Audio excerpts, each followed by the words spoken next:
Welcome to the South Dakota High School Baseball Hall of Fame show. Tonight we'll look at the newly formed SDHSBA Hall of Fame and their first class of inductees. Let's bring in the Executive Director, Dane Eady. There's Hall of Fames for some different high school activities around the state, around the country. Why not do one ourselves as well and recognize some of the guys that have been a part of the first 20 years of high school baseball. This was supposed to be a banner year for us, right? We're going to celebrate 20 years of having high school baseball in the state of South Dakota, and then we get hit with the health crisis that basically completely cancels it. So that was really a bummer that had to happen. But we'll do it next year, and hopefully next year it'll be even bigger and better because we'll have the second class of Hall of Fame candidates coming in, and we can recognize all of them at our state tournament, either at the Class B or the Class A. They can come to both. We'll make it a big deal for all the above. So we're looking forward to doing that. Thanks, Dane. We're going to reveal the 16 players, 6 contributors, and 2 teams that make up this inaugural class of the SDHSBA Hall of Fame throughout the next hour. Let's start with the players. We're going to reveal them in the order of their graduation year, starting with Cole Knippling of Chamberlain. Cole says his first love was baseball. Even though I'm a basketball coach now, baseball was definitely my first love. I grew up at the ball field. My mom and dad both played softball. They played men's league, women's league, co-ed league, and a tournament every weekend. So I grew up at the ball field. I loved the game. When we weren't playing baseball, we were playing wiffle ball in my buddy's backyard. He helped his team in 2002 to the championship game.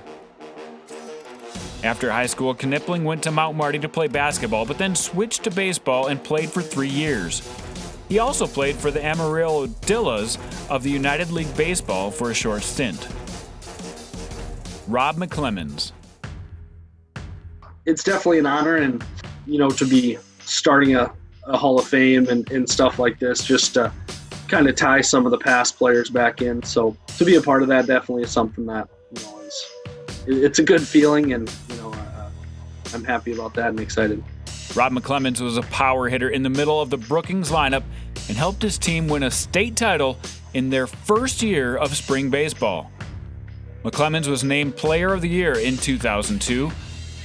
He has fond memories of his year in the South Dakota High School Baseball Association. Obviously, we're lucky enough to, have success and win, so that just made it obviously a pretty cool thing with it being our first year and stuff.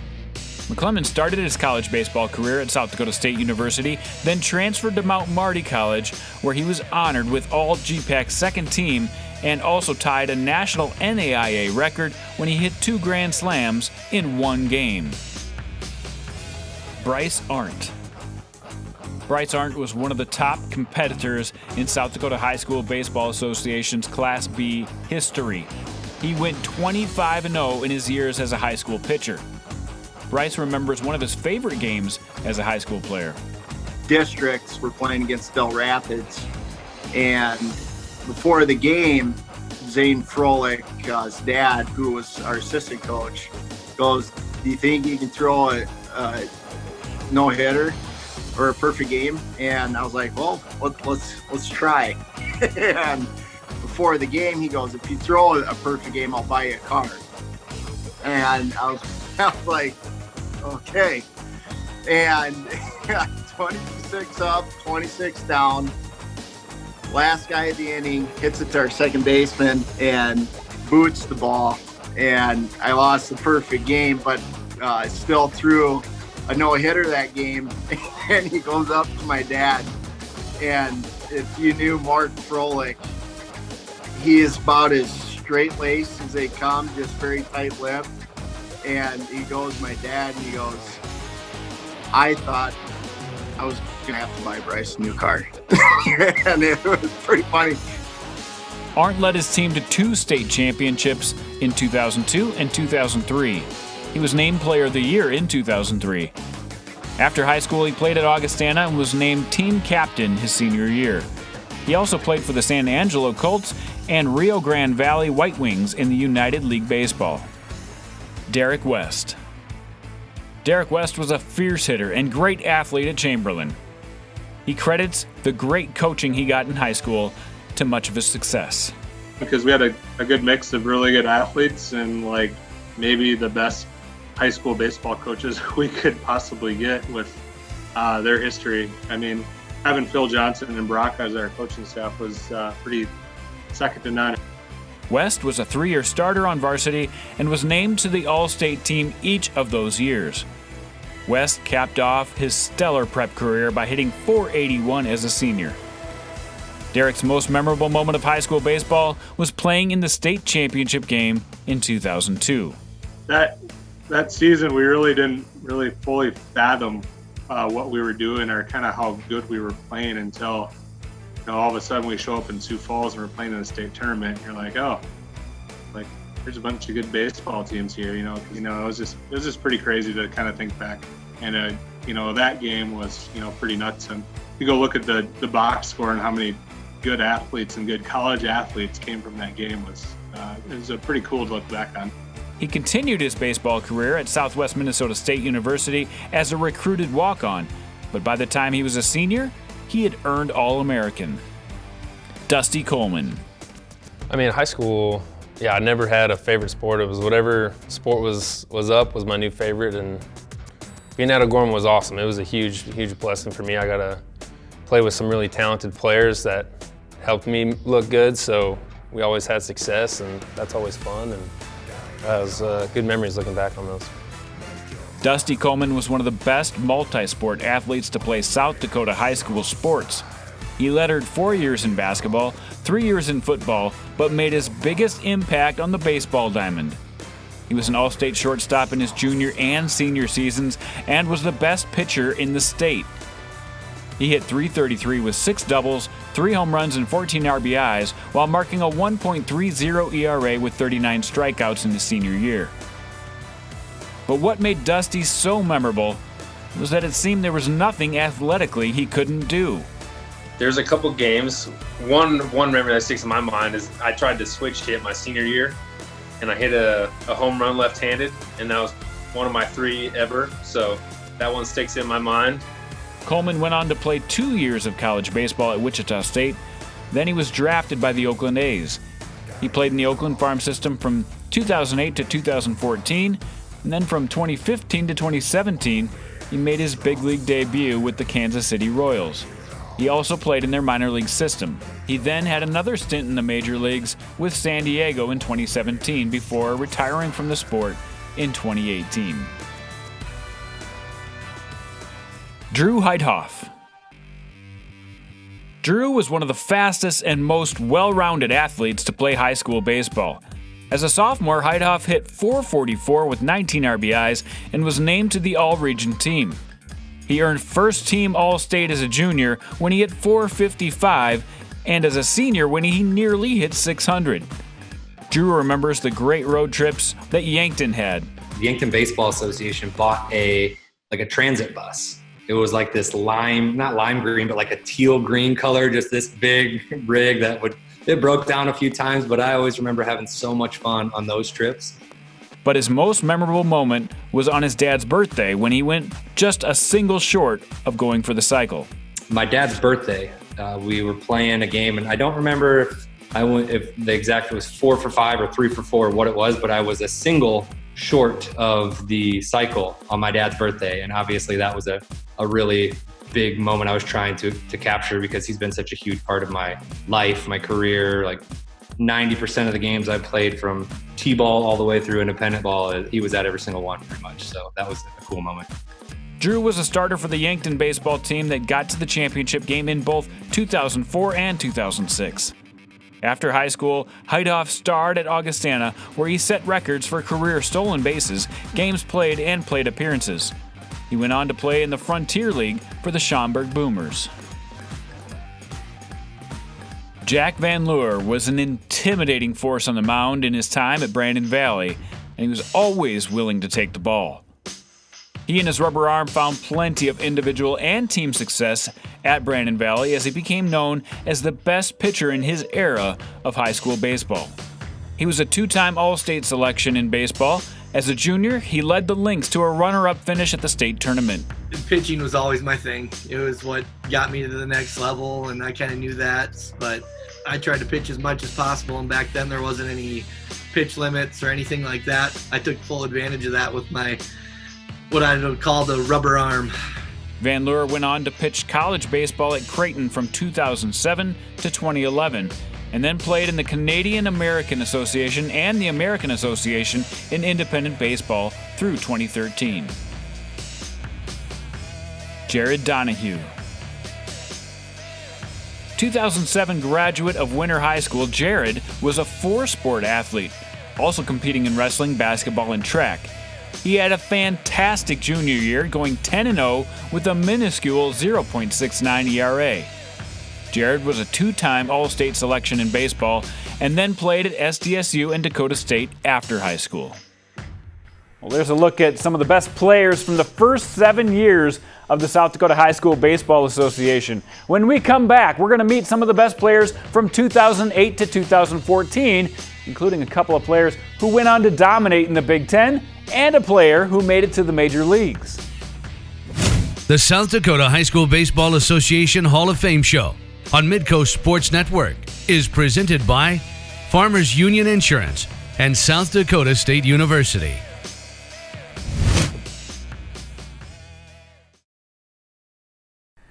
Welcome back. Well, we've revealed half of the players who made the inaugural class of South Dakota High School Baseball Association's Hall of Fame. Time to show you 8 more Hall of Famers, starting with one of the winningest players in the history of the association. Justin Kline. Justin has always loved baseball. He got his first taste of varsity ball after tagging along with his older brother to practice, where he ended up making the team as an 8th grader. I had no intention of trying out that year. I just, and I couldn't drive, so I wanted to tag along to, in the way the field's set up at Aberdeen, they've got a practice field, a game field, and then there's a little area in the middle where with the batting cage and things like that. So I was just hitting while they were stretching and things like that. And then one of the guys, needed a partner to play catch before practice or tryouts started. And so I grabbed my glove, hopped over the fence, and started playing catch with them. And before I knew it, I was taking fly balls in the outfield and taking batting practice with the team. And I didn't tell the coach how old I was or what grade I was in. They knew that I was George's little brother, but they didn't know how old I was at the time. I'm kind of glad that they didn't, because if they would have known that, I probably wouldn't have made the team. But that's how I got started in playing high school baseball. Kline was a major part of Aberdeen's run of 4 titles in 5 years between 2004 and 2008. Justin made a big impact as a freshman, where he earned All-State honors as a catcher. He was ultimately named to the All-State team 4 times during his high school career. Kline was named South Dakota Player of the Year in 2008 during the spring, when he hit .512 with 18 RBIs in 43 at-bats. Kline broke every high school offensive career and single-season record at Aberdeen. After high school, he played 2 years at NDSU, where he was selected to the Louisville Slugger Freshman All-America team by Collegiate Baseball newspaper, and was named to the 2009 All-Summit League second team.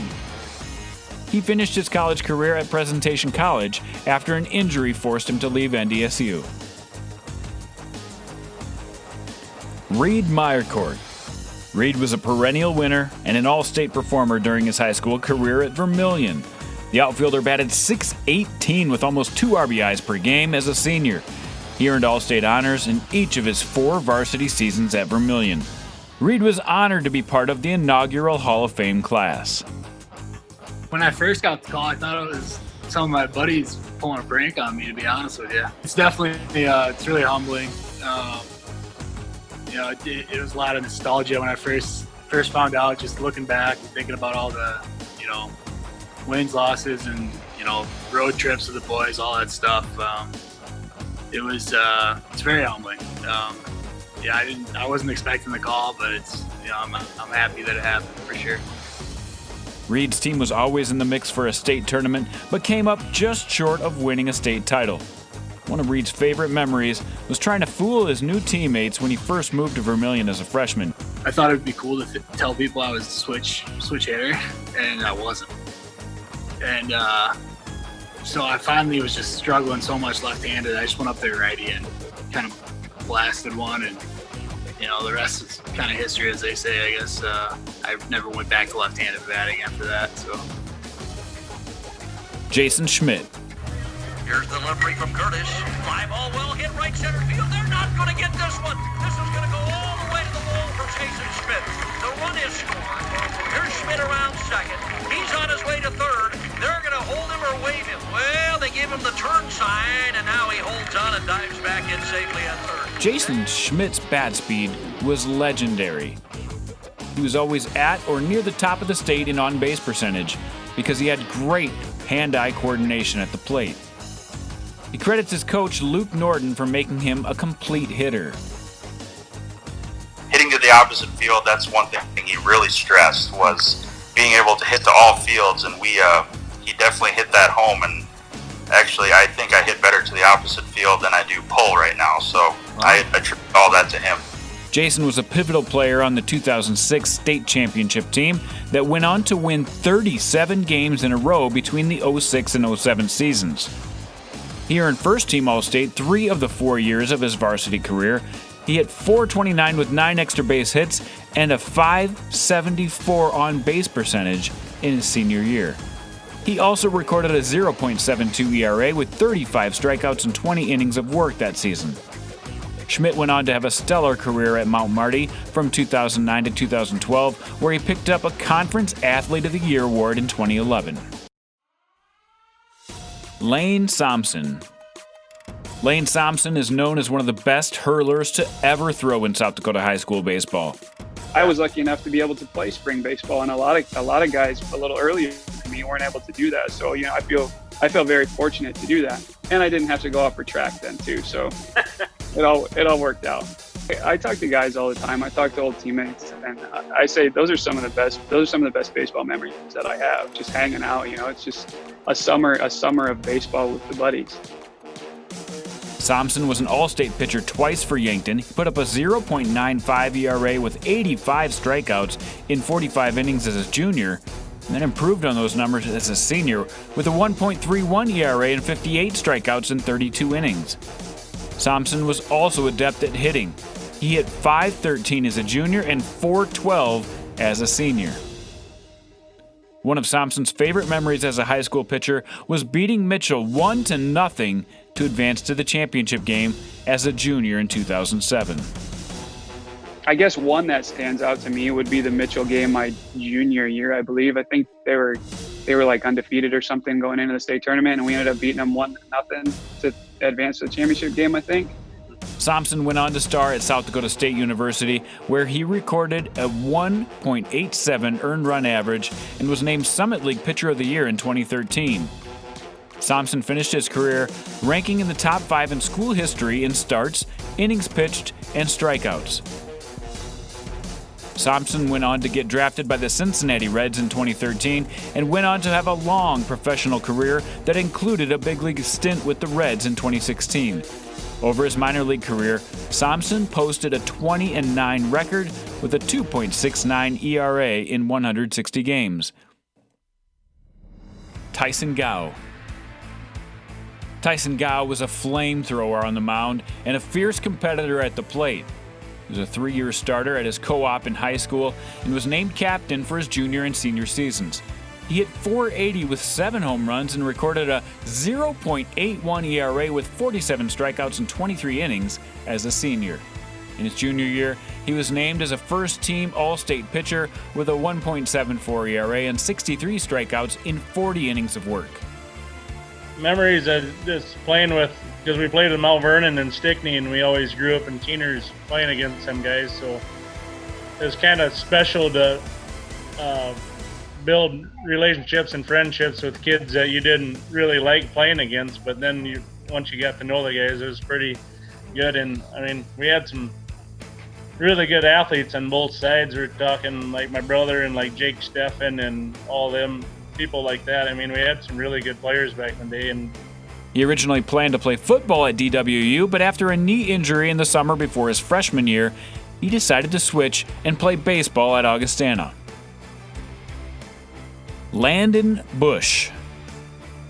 Landon Busch was an outstanding overall athlete who excelled on the mound and at the plate for Brookings. Landon said baseball wasn't always number one, but he grew to love baseball the most. I loved basketball. Basketball was kind of my number one sport growing up. Playing it throughout school, doing the AAU summer league stuff and whatnot. But as I got into high school and kind of grew up a little bit, and baseball kind of took more of a priority. And we played on some pretty good baseball teams, in Brookings throughout my high school years. So. It definitely made it to the top of the list by the time I was a junior or senior, and something that, I truly focused on primarily going into college. Busch was named All-State in 2011 and 2012. He hit .390 as a senior and .486 as a junior. He was also an outstanding pitcher for the Bobcats. And then obviously pitching has just always been something that, I kind of fell into and loved doing. Trying to create that mindset to be, the guy on the mound. So. After high school, Busch went to play at Kansas State and then transferred to South Dakota State University to finish his college career. Connor Schaefbauer. Connor Schaefbauer is known as one of the great leadoff hitters in high school baseball's history. He was also stellar with the glove and a tremendous competitor who took home 2 state titles.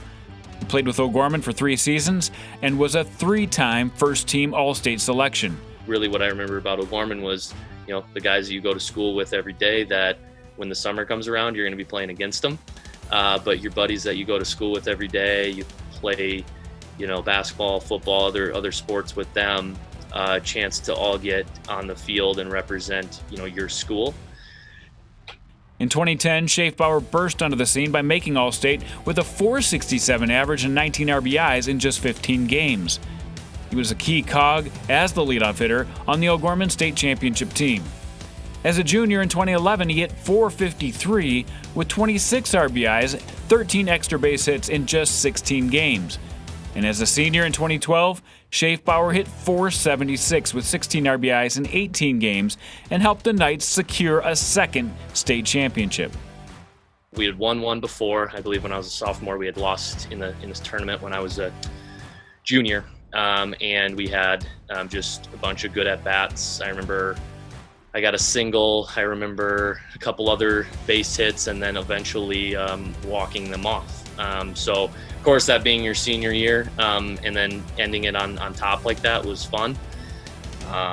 But I do remember sophomore year's championship as well. I remember being a little more wide-eyed at that point, and a little more just, new to it all, and just kind of taking it all in. But between those two, I mean, that's, you're grinding through, like I said, a lot of tough weather days, trying to make the state tournament, and then trying to put together a couple games of your best baseball in, when it matters. And I remember that senior year championship game for sure. Schaefbauer continued his career after high school at the University of Minnesota. He punctuated a great career as he earned all Big Ten first team in his senior year of 2016. Jake Adams. Growing up in South Dakota, and that was one thing that I always wanted to do. I wanted to make a name for South Dakota, and I'm still trying to do that, but I think we're in the right direction in getting more kids out. Like in the last couple of years, I think I could be wrong, but I know that maybe 10 guys that are gone on to play some D1 sports since I've graduated. Jake hit more home runs by himself than the entire field of All-State honorees in 2014 combined. He's the most notable power hitter in South Dakota high school baseball's first 20 years.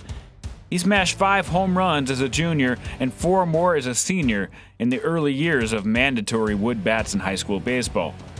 He earned All-State honors as a junior in 2013 and as a senior in 2014. His team made it to the championship game in 2013, which was one of his favorite memories during his high school career. One of them was my junior season, us versus Roosevelt at the Birdcage, playing in the championship game. I just remember my whole sporting career, my junior year, we came in second every single time. And that's one thing that we always talk back on, is that was probably our best option right there with baseball. And Connor just threw a really good game. Jake went on to play at DMACC out of high school and then played 1 season for the University of Iowa, where he broke the school record and Big Ten single-season record with 29 home runs. He went on to get drafted by the Houston Astros in 2017 and is currently in their farm system. I mean, baseball was always my first love. Yeah, I was okay at the other sports, but I knew baseball was going to take me the furthest in my career and get me a semi-college degree. Kind of got cut short after my junior year, getting drafted and whatnot. But I mean, I loved baseball, and obviously I love football too. But took my senior year off just because I knew I was going to go play baseball. I didn't want any knee injuries or anything, but played all 4 years of basketball, and I mean, I love the sport. There you have it, 16 players who make up the first class of the SDHSBA Hall of Fame.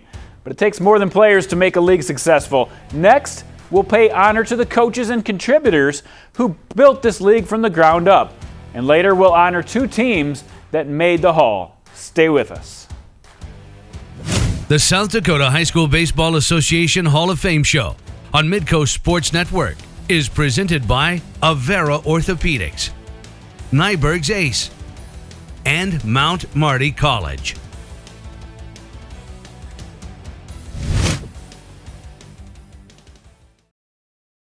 Welcome back. Well, we've run through the players who made the first class of the South Dakota High School Baseball Hall of Fame, but now we're going to take a look at 6 more inductees who helped as coaches or contributors and made the first 20 years of this league thrive. Jason Gault. Jason was the first coach for the Vermilion High School baseball team and one of the founders of the SDHSBA. He made his mark on the legacy of high school baseball by joining the board in 2012 and then became the second ever president in 2017. We're really excited that Jason's going to be the first coach and board member to be elected into the Hall of Fame. Jason's crowning achievement as a coach was his 2012 state championship. His team in Vermilion came back to score the final 4 runs to claim an 8-7 win over St. Thomas More in 9 innings. So he was definitely a huge contributor to what made all this work and made all this possible. And we miss him. He was a big part of a lot of the big changes that were made in the last 3 years. And he took a job down in Lincoln, Nebraska for 2 years ago, and so we miss him. That was a big hole to fill. Bud Jenniges. Bud coached high school baseball, football, and basketball. But after moving back to Hot Springs in 2001, Bud was an integral force in bringing high school baseball to West River when he started coaching at Hot Springs. After 65 years as a player and a coach, Bud finally retired as a fan and supporter of all levels of baseball. He received the Friend of Baseball honor from the South Dakota High School Baseball Association in 2014. He also served on the board for the SDHSBA for 9 years. Bud passed away in 2017, but will always be remembered as a pioneer for the association. But Bud was a big part of the initial beginnings of high school baseball, especially in West River. I mean, we still to this day don't have a ton of teams out there, but the ones we do have is in large part credit to Bud making phone calls and getting guys excited about playing a spring high school season. Phil Johnson. Phil has had a pretty big impact on a lot of people in the baseball world. Phil is a baseball guy through and through. He played collegiately at the University of Minnesota and brought his knowledge and passion for baseball to Chamberlain as he helped launch a team in the early years of South Dakota high school baseball. Phil didn't plan to get in on coaching, but realized it's something that he was called to do. As Chamberlain had approached me, and I thought I was too busy with working and raising 3 boys and different things, and actually we went up and watched the Gophers play and talked to John, and he looks right at me and he said, "Are you coaching yet?" And I said, "Nope, I don't know if I got time." He said, "Somebody took time for you." He said, "Make time for those guys." And I'm really glad I did. His players have nothing but high praise for this Hall of Famer. And so Phil and his wife Debbie were like a second set of parents to me. I spent as much time at their house as I did my own. And he played baseball at University of Minnesota, so he knew what he was talking about. He loved the game. He really grew us into a great group of players. And kind of made Chamberlain a baseball town in a lot of ways. I think we would have been pretty good anyways, but I think they kind of helped us take us a little bit to the next level of, kind of learn how to win games, learn how to play baseball more than just being a bunch of good athletes on the field. Phil is quick to spread the credit around the community, including his wife, Deb. I got a ton of help from my wife. She was the person behind me doing a lot of the organization stuff, and just, I had all the years I coached, I just had a really good bunch of kids and a good bunch of parents. Brad Schramm. In 2003, Brad was the first president of the South Dakota High School Baseball Association. He was the glue that kept this organization together in its early years. He ended up serving 3 4-year terms as the president when he finally stepped down in 2016. And Brad did all of it. Brad led the charge. He was the president. He was the administrator, the organizer. I mean, Brad did everything for high school baseball the entire time he served as president. And he did a great job with it. I mean, he kept us running, kept us going. We certainly struggled through some tough times with bad spring weather, and we made a lot of changes too. Brad was a big proponent behind the wood bat change. Brad will be remembered for his tireless and thankless work and as a baseball founder for this organization. Lyle Smith. Lyle made his mark on the baseball world as the head coach of the Iowa State baseball team, but he'll be remembered in South Dakota for establishing and growing baseball in the state's largest city. Lyle was the one who kind of brought all that under one umbrella, one roof, and made baseball, what it is today in Sioux Falls. And as part of his push and being a guy who recruited high school baseball players as a college coach, saw that there was a missing piece to baseball in the state. Lyle helped run the High School Baseball Association in the early years before it became an official organization. He continued to support baseball by multiplying the number of players in the Sioux Falls area. But he'll be remembered for truly caring about the kids.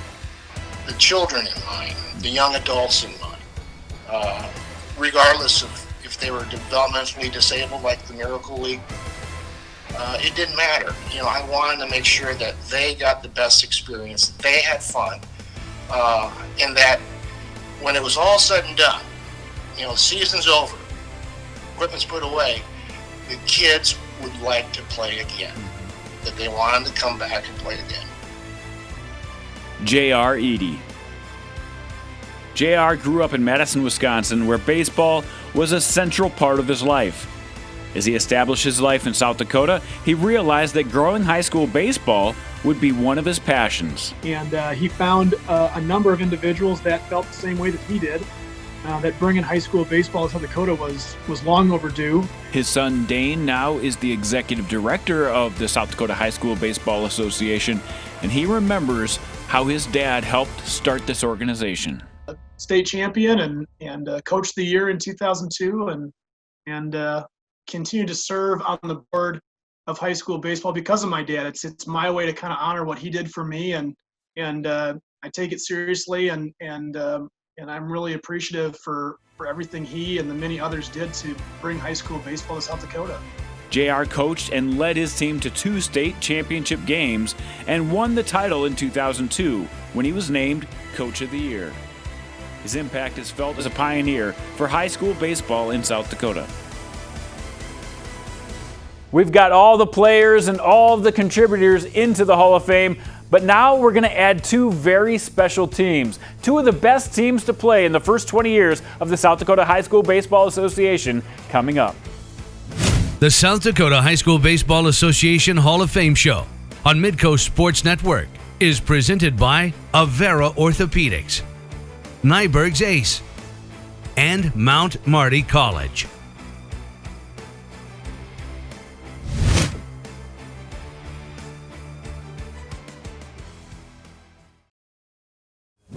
The South Dakota High School Baseball Association Hall of Fame Show on Midco Sports Network is presented by Farmers Union Insurance, and South Dakota State University.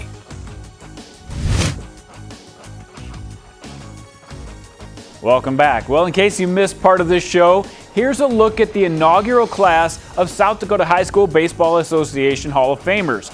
After 20 years of existence in the organization, players, coaches, and contributors who participated from 2001 to 2015 were eligible for induction, and the board came up with quite a list.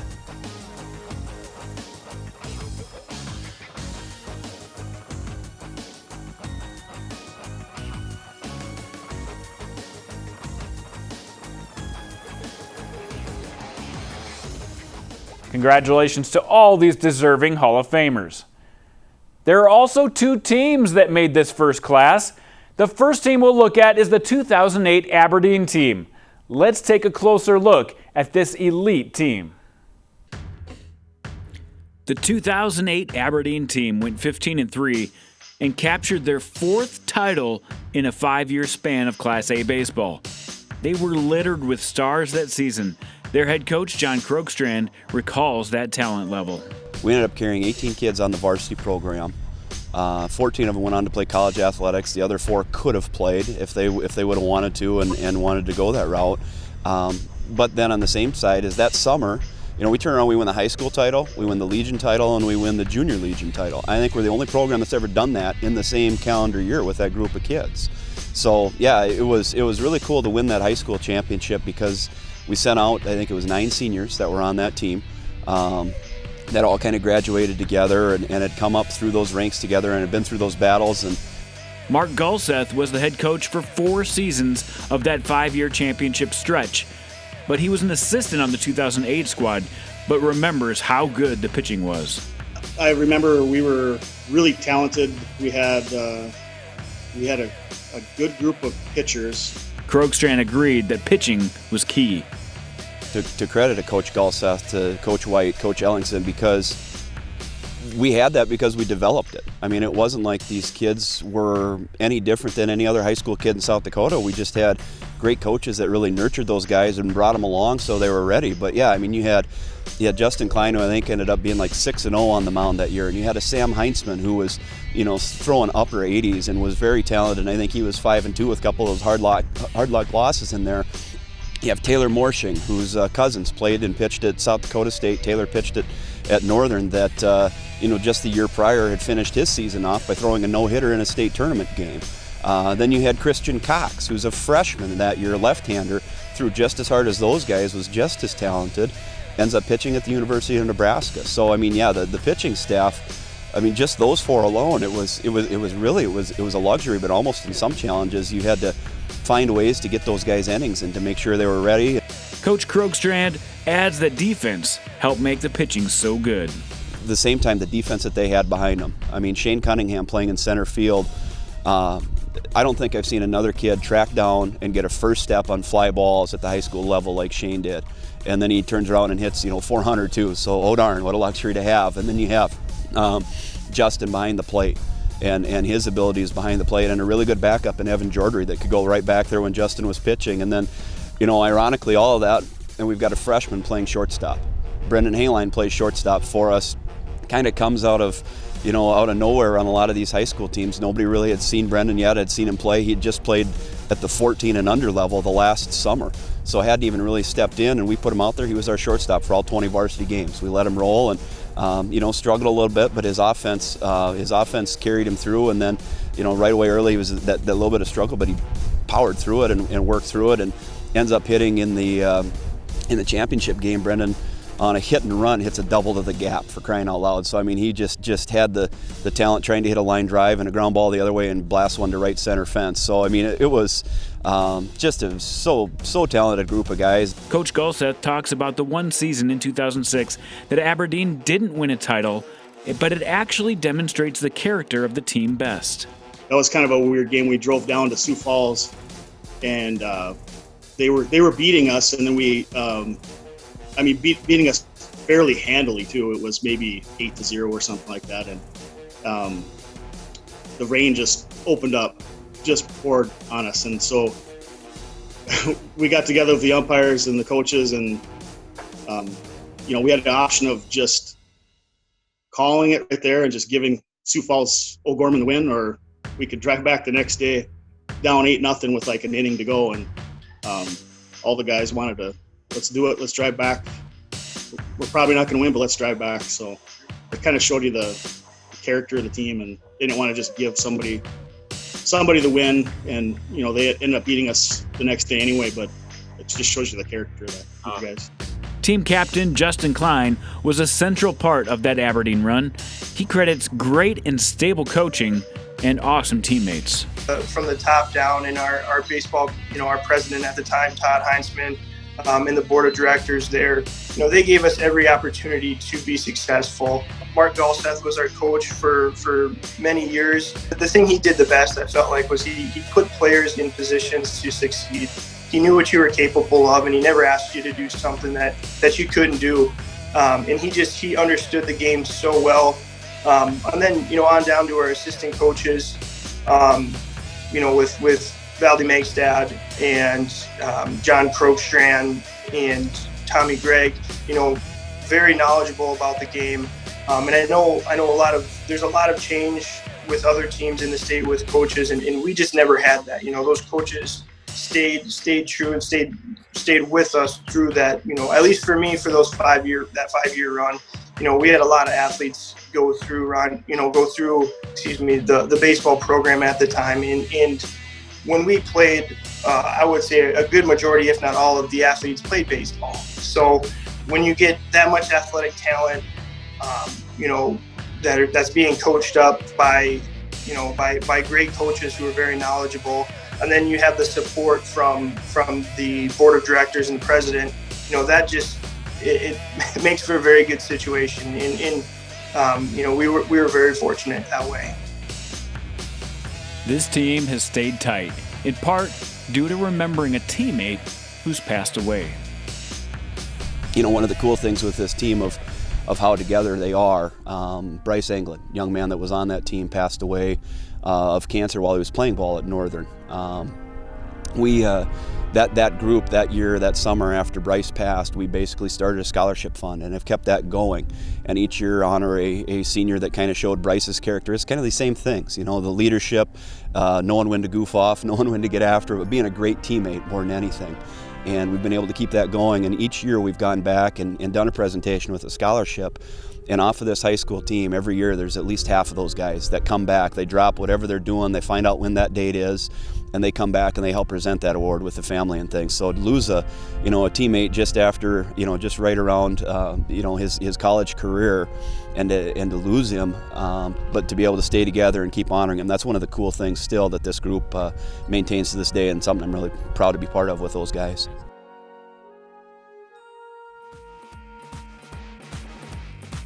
St. Thomas More Baseball has built a reputation for winning.